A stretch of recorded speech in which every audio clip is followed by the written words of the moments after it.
Podcast. The Teachings of the Buddha on Morality. The Meaning of Morality in Life. Dear listeners, in our human journey, each of us shares a simple yet profound wish to live a life that is happy, peaceful, and meaningful. But when we look closely, we see that true happiness does not come from wealth, status, or fame. These may bring joy for a moment, but they fade quickly, leaving behind emptiness and restlessness. What makes life truly steady and meaningful is morality.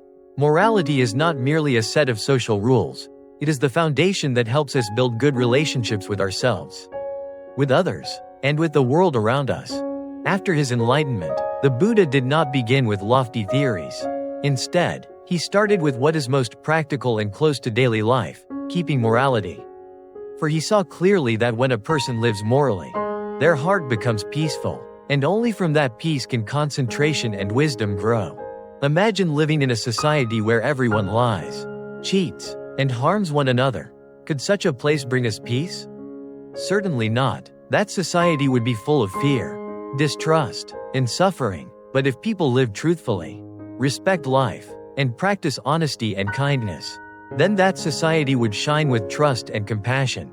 Morality is like a bridge that connects us with others. It teaches us to pause before causing harm, to open our hearts before another's pain. In Buddhism, morality is called sila, and sila is not a chain to restrict us, but a guardrail that protects us, like the rails along a bridge, keeping us safe as we walk across without falling. The Buddha often emphasized this truth. Morality is not imposed from outside, nor is it about punishment or reward from some higher power. Morality is the law of cause and effect in life. When we plant good seeds, we reap good fruits. When we sow harmful seeds, suffering follows. Thus, morality is not about fear, it is about wisdom. It is about understanding that every action has its consequence. And if we wish for happiness, we must sow the seeds of happiness. This is something we can see very clearly. A person who lies constantly will lose the trust of others. Someone who steals or cheats will eventually be isolated or condemned. But a person who lives honestly and kindly, even if not wealthy, will always be respected and loved. That is the sweet fruit of morality. And morality brings another treasure, peace of mind. Those who lack morality often live in fear. Fear of being exposed, fear of revenge, fear of their wrongdoings catching up with them. But one who keeps morality can sleep peacefully, speak with confidence, and walk lightly, because they know they have caused no harm. And truly, what wealth could buy such peace?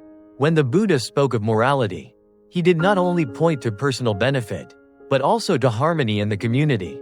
Every action, even the smallest, ripples outward. A kind word can lift a heart in despair. A generous act can inspire many. But harsh words can destroy relationships, and harmful deeds can bring heavy consequences. This is why morality is the root of all good values. It is like the roots of a tree. If the roots are strong, the tree stands tall, offering shade and fruit. But if the roots are weak, the tree will wither and fall. So too with life. When the roots of morality are strong, we can endure storms with calm and steadiness.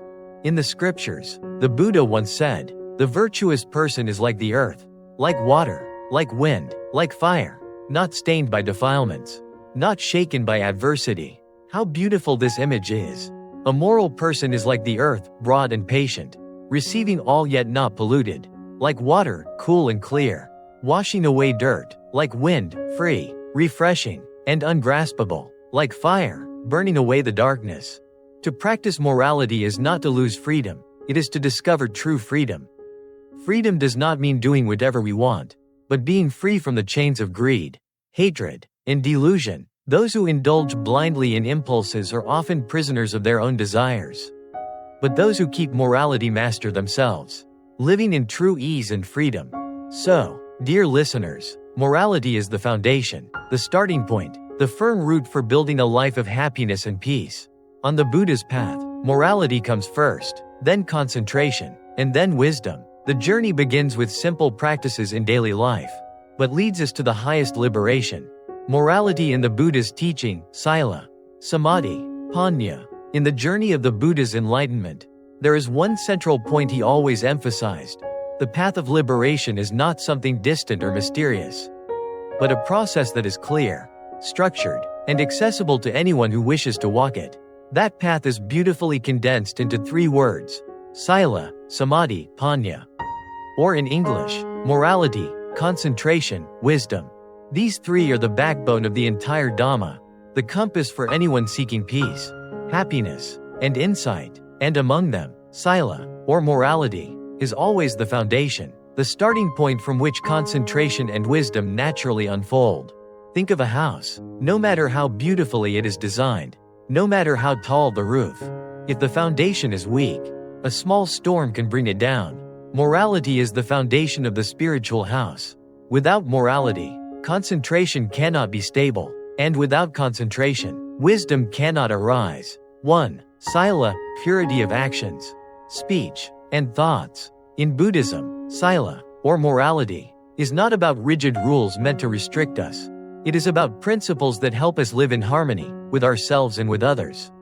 Morality is like a protective fence, keeping us safe from actions that cause harm, from being swept away by greed, anger, and delusion. A person who observes morality knows how to pause before harming, how to turn away from actions that bring suffering, not killing, to nurture compassion, not stealing, to cultivate honesty and contentment, avoiding sexual misconduct, to keep relationships pure and responsible, not lying, to build trust, not using intoxicants, to protect awareness and self-control. These 5 basic principles, the 5 precepts, are the very first step of Buddhist morality. From these 5, hundreds of other precepts were later developed for monks and nuns to support their monastic life of purity. But at the heart of all precepts lies a simple truth: purify the mind, avoid harm, and cultivate goodness. When a person lives morally, their heart becomes light. They no longer carry the burden of guilt or fear of being judged. A moral person is a person who enjoys inner freedom. 2. Samadhi, the stillness of the mind. If sila is the foundation, then samadhi, concentration, is the strong walls that help the spiritual house stand firm in storms. Concentration is the ability to gather the scattered mind, to bring it into one-pointedness, to let it rest calmly like a lake undisturbed by winds. And here lies something essential: to have concentration, morality must come first. Can a person who lives in lies, greed, or violence sit peacefully in meditation? Perhaps for a short while. But deep inside, their mind will be restless, full of regret and fear. That is why morality is the condition that allows the mind to settle into concentration. When the mind is concentrated, one experiences a profound inner peace, no longer tossed about by circumstances, no longer chasing endless thoughts. A concentrated mind is like a lamp shielded from the wind, steady, radiant, unwavering, and from that steadiness, something new emerges: wisdom. 3. Panya, the light of seeing things as they truly are. Wisdom, or panya, in Buddhism is not book knowledge, not secondhand information gathered from outside. It is the direct seeing of reality as it is, seeing impermanence, unsatisfactoriness, and non-self, seeing dependent origination and the rising and passing of all phenomena. Such wisdom cannot be born without concentration, and concentration cannot be born without morality. This is why sila, samadhi, and panya always go together, supporting one another, like the 3 legs of a tripod. If one leg is missing, the tripod cannot stand. A wise person no longer lives in blindness. They are no longer driven by greed, anger, or delusion. Instead, they live in freedom, in peace, with eyes of compassion and clarity. 4. A simple example. Imagine you are driving on a busy road. If you don't follow traffic laws, that is, if you don't keep morality, you are always at risk of accidents. If you follow the rules, you drive more safely. Your mind is calmer, that is concentration.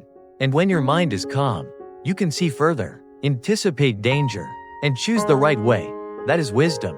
In this way, these 3 elements are not distant, they are present in our daily lives. 5. Sila, samadhi, panya, the universal path. What is remarkable in the Buddha's teaching is this: he never set morality apart as a privilege for a few. Anyone, whether king or commoner, man or woman, young or old, can walk the path of sila, samadhi, and panya. A layperson can observe the 5 precepts, practice meditation in daily life, and grow wisdom. A monastic can uphold stricter precepts, deepen meditation, and attain complete liberation. But regardless of position, the principle remains the same. Morality is the root, concentration the trunk, and wisdom the fruit. Dear listeners, the Buddha left us with a very clear path. If you wish for wisdom, cultivate concentration. If you wish for concentration, begin with morality, step by step, beginning with the simplest actions. You are already walking the path of liberation. In the Anguttara Nikaya, the Buddha declared, "From morality comes concentration. From concentration comes wisdom. With wisdom, the mind is freed from all bondage." A short teaching, but one that contains the very heart of the Dhamma. Ethics in the Noble Eightfold Path: right speech, right action, right livelihood. As we continue our exploration of the Buddha's teachings on ethics, let us turn to a profound section of the Noble Eightfold Path, the three elements directly related to moral conduct: right speech, right action, and right livelihood. These three serve as the foundation of our daily interactions, shaping the way we live in harmony with ourselves and with others. Right speech, words that heal. The Buddha taught that words are powerful. A single sentence can uplift a person's spirit, but it can also wound deeply. Right speech means abstaining from lying, divisive speech, harsh words, and idle chatter. Instead, we cultivate truthfulness, kindness, and words that bring understanding. In daily life, right speech reminds us to pause before we speak. Is it true? Is it kind? Is it beneficial? If the answer is yes, our words become like fresh water, cooling, nourishing, and healing. If the answer is no, silence itself can be a form of wisdom. Think of the countless misunderstandings in families, workplaces, and friendships that arise from careless words. By practicing right speech, we bring harmony to our relationships and peace to our own hearts. Right action, living with integrity. Right action is the practice of refraining from harmful deeds and cultivating acts of compassion. The Buddha encouraged us to avoid killing, stealing, and sexual misconduct. Instead, we nurture respect for life, honesty, and responsibility. Right action is not just about avoiding harm, it is about actively choosing kindness. Feeding a hungry animal, helping someone in need, offering a smile to a stranger. These are simple but powerful expressions of right action. When our actions are guided by compassion, they become the bridge that connects us with others. They bring trust, safety, and a sense of belonging to the world around us. Right livelihood, work that nourishes the soul. Our livelihood, the way we earn a living, shapes much of our time and energy. The Buddha urged us to choose work that does not cause harm to others or to the environment.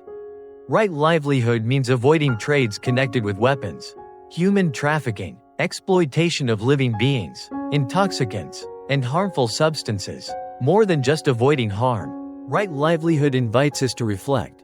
Does my work contribute to well-being? Does it align with compassion and integrity? When our livelihood is rooted in ethical values, it not only provides material support but also nourishes our spiritual growth. Work becomes more than survival, it becomes service, a path of harmony and balance. Together, right speech, right action, and right livelihood form the ethical pillar of the Eightfold Path. They remind us that every word, every deed, and every choice in livelihood has consequences. When practiced with mindfulness, they transform our lives into a path of harmony, where morality is not a burden but a source of joy.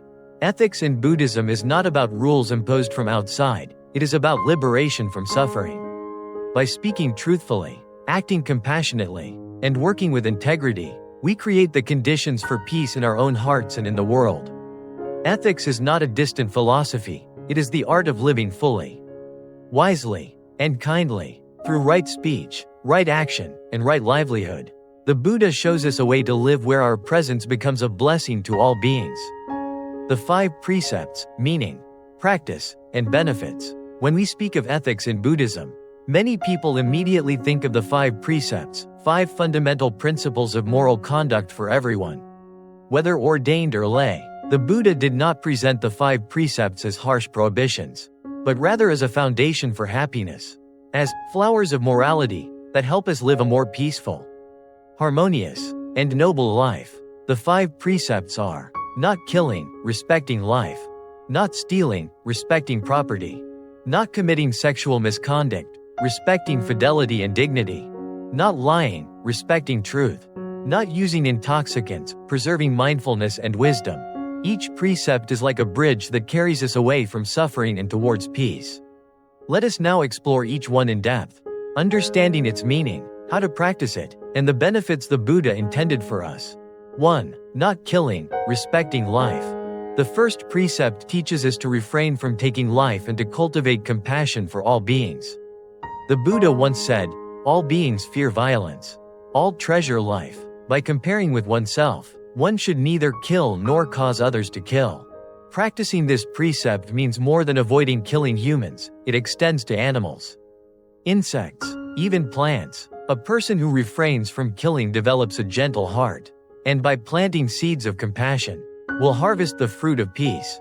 In our modern life, this can be practiced through mindful eating, reducing unnecessary harm, protecting the environment, and treating all beings with kindness. 2. Not stealing, respecting property. The second precept reminds us not to take what is not given. Stealing is not only about material possessions, it also includes abusing trust, exploiting opportunities, or taking advantage of others. The Buddha taught that those who keep this precept will live peacefully, trusted and loved by others. When we let go of the thought of taking what does not belong to us, our minds become lighter, and we feel wealthy even with little. Today, this precept also means avoiding corruption, fraud, and exploitation in work and society. A just and healthy community can only be built when everyone respects one another's property and rights. 3. Not committing sexual misconduct, respecting fidelity and dignity. The Buddha never condemned sexuality as sinful.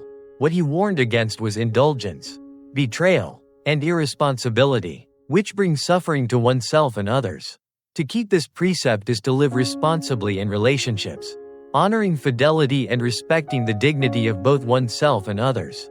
Those who live by this precept enjoy a stable family life, strong relationships, and the respect of society. In contrast, indulgence in uncontrolled desire often brings heartbreak, jealousy, resentment, and lasting wounds. In our times, this precept is especially vital as values around love and marriage are increasingly challenged. Fidelity and responsibility remain the foundation of lasting happiness. 4. Not lying, respecting truth. Words carry tremendous power. They can heal or destroy. For this reason, the Buddha urged practitioners to speak truthfully and to avoid deceit, slander, harsh words, or meaningless chatter. Keeping this precept is not only about avoiding lies, it also means speaking at the right time, in the right way, with the intention to benefit and bring peace. Kind speech plants seeds of love, dissolves hatred, and builds connection among people. Those who keep this precept are trusted, respected, and able to form lasting, harmonious relationships in their community. 5. Not using intoxicants, preserving mindfulness and wisdom. The final precept may seem minor, but in reality, it is profoundly important. The Buddha taught that intoxicants lead to heedlessness, and from heedlessness, people easily break the other precepts. Practicing this precept means protecting clarity of mind, keeping it free from the clouding effects of alcohol, drugs, and other intoxicants. Those who avoid these substances maintain health, stability, and a clear awareness of life. In today's world, this precept extends further to avoiding addictive behaviors such as gambling, excessive gaming, or other habits that diminish mindfulness and steal away our freedom. The benefits of observing the 5 precepts. The 5 precepts are the foundation of morality, a path to living joyfully and peacefully. Those who keep them enjoy a body and mind that are pure and light, the trust and respect of others, strong family bonds and social harmony, seeds of goodness that ripen into peace in both present and future. The Buddha said, "One who keeps precepts walks on solid ground. One who breaks precepts treads on mud. One path is safe, the other dangerous." The 5 precepts are not only for Buddhists. Anyone who practices them will see tangible benefits. They are universal principles, transcending religions, guiding all people to live kindly and joyfully. Connecting with modern life, keeping the 5 precepts is neither distant nor difficult. In truth, they are simple, practical actions in daily life: not killing, not stealing, being faithful, speaking truthfully, and staying mindful. When we apply the 5 precepts in family, work, and community, we discover inner peace, and from that peace, radiate calm and kindness to everyone around us. Dear friends, the 5 precepts are a universal path of ethics, a priceless gift the Buddha left for humanity. If each of us practices them, the world will certainly have less suffering, hatred, and injustice, and instead blossom with compassion, understanding, and peace, ethics, and present happiness, living peacefully each day. Dear friends, when people hear the word ethics, they sometimes imagine something lofty, distant, or meant only for monks and nuns. But in truth, ethics is the path that leads us to happiness in everyday life. The Buddha once taught to avoid evil, to cultivate the good, to purify the mind. This is the teaching of all Buddhas. So, ethics is not just theory. It is a way of living, something we can practice in each breath, each step, and each relationship. Happiness is not far away. Many people believe happiness only comes with money, fame, or social recognition. Yet, real happiness is much simpler.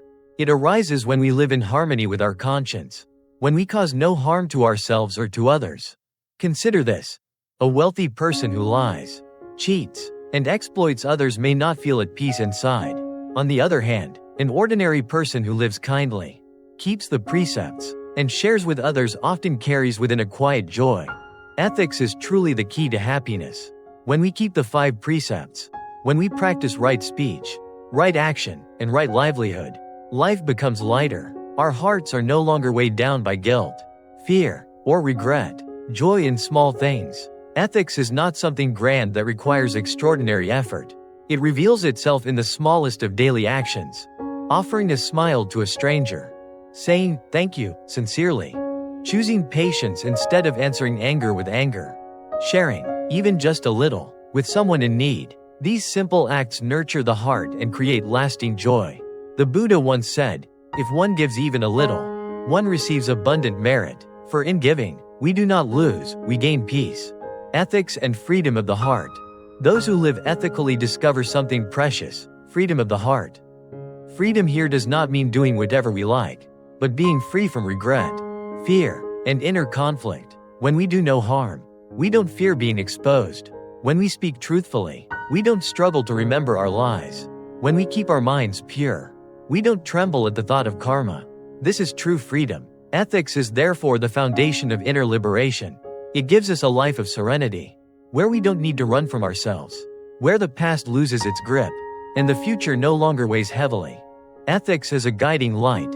In today's world, many are caught in the pursuit of wealth, work, and recognition. Often, people sacrifice ethics for personal gain, leading to corruption, injustice, and broken trust. In such a time, Buddhist ethics shines as a guiding light.